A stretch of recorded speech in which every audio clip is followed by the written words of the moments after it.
কিয়ামতের কঠিন দিন মানুষগুলো হুফাতান হয়ে দাঁড়াবে, নগ্ন পদ, পায়ে জুতা নাই। কিয়ামতের দিন যে আমরা দাঁড়াবো, জুতা থাকবে পায়ে? বাটা জুতা, অ্যাপেক্সের জুতা, গলফ পোলো ক্লাব আমেরিকান থাকবে? হ্যাশ পাপিস থাকবে? কিচ্ছু থাকবে না, কিছুই থাকবে না। দাঁড়াও, জুতা ছাড়া দাঁড়াও। নগ্ন পদ, আমাদের কারো পায়ে কোনো স্যান্ডেল নেই, জুতা নেই। 2 নম্বরে উরাতান, মানে নেকেড, মানে কি? উলঙ্গ। নোবডি বিলং এনি গার্মেন্ট, কারো কোনো ড্রেস থাকবে না, নেকেড হয়ে আমরা দাঁড়াবো, জন্মদিনের ড্রেস পরে। মা এসে বললেন, নবী এটা কেমন কথা, লজ্জা শরমের বিষয়। জামা ছাড়া মানুষগুলো কি করে দাঁড়াবে? কারো গায়ে কোনো জামা নাই, সবাই naked. Don't they feel any shame? Don't they feel any shame? লজ্জা হবে না সেদিন? লজ্জা নাই, শরম নাই। বিশ্বনবী বললেন, আয়েশা, আজকের দিনটা তুমি যেমন ভাবে কাটাচ্ছ, ওই দিন তো এই দিনের মতো না, ওইটা হবে ভয়ঙ্কর দিন, কেউ কাউরে চিনবে।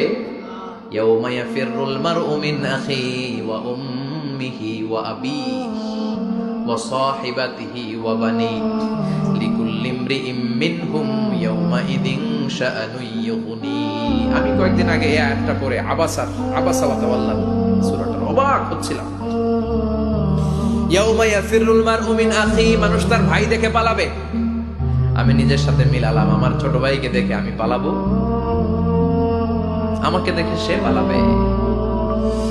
ওয়া উম্মিহি ওয়া আবিহি, যেই মায়ের পেটে 10 মাস আমি ছিলাম, যে মা আমি না ঘরে না গেলে ঘুমায় না, আমি না খেলে মা খেতে চায় না, আমার জন্য আমার মায়ের প্রাণ, আমার মায়ের জন্য আমার প্রাণ, কত ভালোবাসাবাসী। ওই মা আমাকে দেখে চিনবে না, আমি নাকি আমার মাকে দেখে চিনবো না। আমি আমার বাবারে দেখে পালাবো। ছোটবেলা থেকে কোলে পিঠে করে আমার বাবা আমারে মানুষ করলো। বাবাকে কত ভালোবাসি, বাবার সাথে কত ভালোবাসার গল্প, এই বাবারে দেখে আমি দৌড় দিব। বাবা আমারে দেখে দৌড়াবে। ওয়া সাহিবাতিহি ওয়া বানি, সাহিবা মানে প্রিয়তমা স্ত্রী, যার সাথে এত ভালোবাসা, এত খুনসুটি, তারে দেখে আমি পালাবো। ওয়া বানি, আমার সন্তান, যেই সন্তানের জন্য আমি আমার জীবনও দিতে রাজি, ঠিক কিনা? সন্তানকে দেখে আমি দৌড়। আব্বু বলে ডাক দিল, আমি চিনব না। আমার মেয়েটা আমারে ডাকলে নাকি আমি চিনব না, আমার মেয়েও আমারে চিনবে না। ইয়াউমা ইয়াফিরুল মারউ মিন আখিহি ওয়া উম্মিহি ওয়া আবিহি ওয়া সাহিবাতিহি ওয়া বানিহি লিকুল্লি ইমরিইম মিনহুম ইয়াউমাইদিন শাআনুন ইউগনিহি। বিশ্বনবী বললেন, আয়েশা, সেদিনটা আজকের দিনের মতো নয়, ভয়ঙ্কর একটা দিন হবে। বাবা ছেলেরে চিনবে না, ছেলে বাবার চিনবে না, মা তার মেয়েরে চিনবে না, মেয়ে তার মারে চিনবে না। মা আর মেয়ের ভালোবাসার চেয়ে বড় ভালোবাসা হতে পারে? বাবা ছেলের ভালোবাসার চেয়ে বড় ভালোবাসা? স্বামী স্ত্রীর ভালোবাসার চাইতে বড় ভালোবাসা দুনিয়ায় আছে? স্বামী স্ত্রীরে চিনবে না, স্ত্রী স্বামীকে চিনবে না, বন্ধু বন্ধুরে চিনবে না, ইমাম সাহেব মুসল্লিরে চিনবে না, মুসল্লি ইমাম সাহেবকে চিনবে না, নেতা কর্মীরে চিনবে না, কর্মী নেতাকে চিনবে না, পীর সাহেব মুরিদরে চিনবে না, মুরিদ পীর সাহেবরে চিনবে না। লিকুল্লি ইমরিইম মিনহুম ইয়াউমাইদিন শাআনুন ইউগনি। ও আয়েশা, তুমি পোশাক নিয়ে ব্যস্ত, সেদিন বাবাই তো ছেলেরে চিনবে না, মা মেয়েরে চিনবে না, কেউ কাউরে চিনবে না, সবাই পাগল পাড়া হয়ে থাকবে। নিজের চোখের পানি, নাকের পানি, নিজের ঘামের পানিতে নিজেই কিয়ামতের দিন সাতরা বেড়ে। আয়েশা, আল্লাহু আকবার। সবাই ক্লান্ত শ্রান্ত, পেরেশান, ঘর্মাক্ত ক্ষুধায়, সবাই অস্থির ক্ষুধার্ত। সূর্যটা মাথার একেবারে কাছে চলে আসবে, সূর্যের তেজদীপ্ত তাপে মাথার মগজগুলো ভাতের মাড়ের মতো গলে গলে নাকের ছিদ্র, কানের ছিদ্র দিয়ে বেয়ে বেয়ে পড়বে। কেন ইমাজিন, চিন্তা করতে পারে? জিহ্বাটা কুকুরের মতো ঝুলতে থাকবে, নাভির সামনে এসে নাভিস্থল পর্যন্ত জিহ্বাটা ঝুলতে থাকবে। সবার মুখে চিৎকার, ইয়া নাফসি, আল্লাহ বাঁচাও। কানা মিকদারুহু 50,000 সানা, 50,000 বছর হবে কিয়ামতের সেই দিনটা। পাগল হয়ে যাবে, পাগল। আমি মুখোমুখি হতে যাচ্ছি সেদিনের, আপনি মুখোমুখি হতে করতে যাচ্ছেন।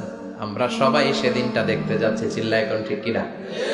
ও আয়েশা, লিকুল্লি ইমরিইম মিনহুম ইয়াওমাইযিন শাআনুন ইউগনি, এমন ভয়ঙ্কর দিন হবে, এমন ভয়ানক পরিস্থিতি হবে রে আয়েশা, বাবা মা চিনা যাবে না, পীর সাহেবরে চিনা যাবে না, কেউ কাউরে চিনবে না। আল্লাহ তুমি আমারে বাঁচাও বাঁচাও বলে যে মাথাটা একবার উপরের দিকে করবে, কার গায়ে জামা আছে কার গায়ে জামা নাই সেদিক নজর দেওয়ার সময়টাও কেউ পাবে না রে আয়েশা, ওই নজরই থাকবে না, সবাই দাঁড়িয়ে যাবে। আল্লাহ বললেন কাআন সাফসাফা, লেভেল প্লেন ফিল্ড আমি করে দিব, লা তারা ফিহা ইওয়াজান ওয়ালা আমতা, উঁচু নিচু নাই, একেবারে সমান। কিয়ামতের ময়দানটা কেমন হবে? চিৎকার করে বলেন কেমন হবে? সমান হবে, সবাই দাঁড়াবে। পাগল পাড়া হয়ে আর দাঁড়াতে পারে না। কতক্ষণ দাঁড়াবো আমরা? 50,000 বছর আমাদের দাঁড়িয়ে থাকতে হবে। মানুষ পাগল হয়ে সাইয়েদনা আদমের কাছে যেয়ে বলবে, ও সব নবীদের পিতা, আদি পিতা, আর তো দাঁড়িয়ে থাকতে পারি না, আল্লাহরে বলেন বিচার কার্য শুরু করতে, এসপার ওসপার একটা হয়ে যা, হয় জান্নাতি নয় জাহান্নামী, আগে বিচার শুরু করতে বলে। সাইয়েদনা আদম বলবে আমি পারবো না, কারণ নবীও উম্মত চিনবে না, উম্মত নবী চিনবে। সবার এক জিকির, ইয়া নাফসি, সবার জিকির কি? আরো জোরে বলেন কি জিকির? সেদিন কিন্তু নবীরা উম্মতকে চিনবে না, উম্মত নবী চিনবে না, তাইলে পীর আর মুরিদের তো কোনো সম্পর্কই থাকবে না, চিল্লায় কোন ঠিক কিনা?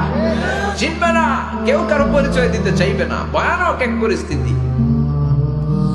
এজন্য এটারে বলে কিয়ামতের ময়দান। দুনিয়াতে কোনো ভয়ঙ্কর পরিস্থিতিতে আমরা বলি কিয়ামত, কি বলি? কিয়ামত। সাইয়েদনা আদম বলবে আমি পারবো না, আমার কাছে এসে লাভ নাই, তোমরা নূহ আলাইহিস সালামের কাছে যাও। সাইয়েদনা নূহ বলবে পারবো না, ইব্রাহিম আলাইহিস সালাম বলবেন পারবো না, মুসা আলাইহিস সালাম বলবেন পারবো না, সাইয়েদনা ঈসা আলাইহিস সালামও বলবেন পারবো না। তবে ঈসা আলাইহিস সালাম বলবেন শোনো, এত জায়গায় দৌড়ে যে কোনো লাভ নাই, জায়গা মতন যাও, কাজ হতে পারে। সবাই বলবে কোন জায়গা বলে দেন। সাইয়েদনা ঈসা আলাইহিস সালাম বলবেন আজকের এই কঠিন দিনে আমাদের সবার বিপদ, এই বিপদের দিনে কেউ আল্লাহর সামনে দাঁড়াতে পারবে না একজন ছাড়া, ওনার নাম হলো মুহাম্মাদুর রাসূলুল্লাহ সাল্লাল্লাহু। বিশ্বনবী মাকামে মাহমুদে তখন সিজদায় পড়ে থাকবেন। আমরা খুঁজতে থাকবো বিশ্বনবীকে এই কঠিন দিনে, বিপদের দিনে নবীকে আমরা মাকামে মাহমুদে পেয়ে যাব। বিশ্বনবী সিজদায় পড়ে থাকবেন আর কাঁদতে থাকবেন। 50,000 বছর ওনার সিজদাটা লম্বা হবে। এই 50,000 বছর আমাদের জিকির হবে ইয়া নাফসি ইয়া নাফসি, আল্লাহ আমারে বাঁচাও। আর এই 50,000 বছর বিশ্বনবী জিকির করবেন ইয়া উম্মতি ইয়া উম্মতি, আল্লাহ আমার উম্মতকে বাঁচাও, আমার অনুসারীদেরকে বাঁচাও, আমার পেয়ারা উম্মতদেরকে তুমি মাফ করে দাও। বিশ্বনবীর কান্না আল্লাহ আর সহ্য করবেন না। সবাই যে বলবে ও নবী, সব নবীদের কাছে ব্যর্থ মন নিয়ে ফিরে এলাম, আপনি কিছু করেন। আল্লাহ বলবেন নবী আর কাঁদবেন না, আপনার কান্না আমার সহ্য হয় না, আপনি মাথা তোলেন, একটু তুলেন মাথা। এরপর আসাক নবী মাথা তুলেন, সাল তুদা, আমার কাছে কি চাইবেন বলেন আমি দেই। ওয়াশফা তুশাফা, শাফাত করেন ও নবী, যার জন্য সুপারিশ করবেন তবে তাদের জন্য সুপারিশ করা হবে যারা দুনিয়ার বুকে কোনো বেদাত তৈরি করে নাই। বিশ্বনবী যা যা শিখিয়েছিলেন ইসলামটারে ওইভাবে মেনেছে, নতুন কিছু ঢুকায় নাই। এদের জন্য বিশ্বনবী দাঁড়িয়ে সুপারিশ করা শুরু করে দিবে। কবুল করবে কে?